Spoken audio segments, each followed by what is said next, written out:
So next is activation of helper T cells. So after the digestion of small peptide antigens, that means digestion of antigens which are present in the microorganisms, they will come on the surface of the AP cells, and on the surface of AP cells HLA will bind with the small peptide antigens.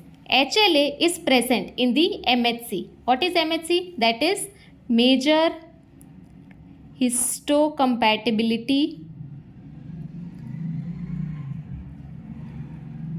complex. That is also of two types, class 1 as well as class 2.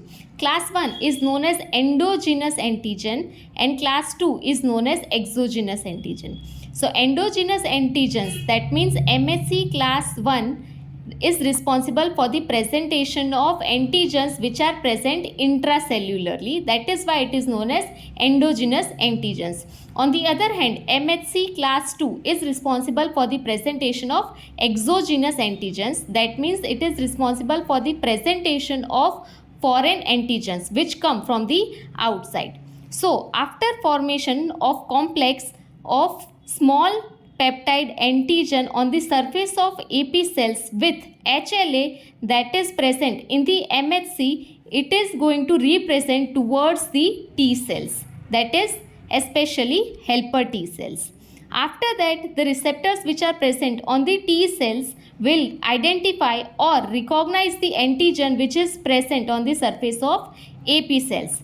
After that, it will make the complex, and because of this complex, there will be activation of T cells. Once the activation of T cells occurs, at the same time, the macrophages, that is AP cells, will start secreting the interleukin 1. So once the interleukin 1 is released, it is responsible for the proliferation of more amount of HT cells, that is helper T cells. That means more amount of helper T cells will be formed. On the same side, that means simultaneously B lymphocytes will also be activated, and B lymphocyte is responsible for the humoral immunity.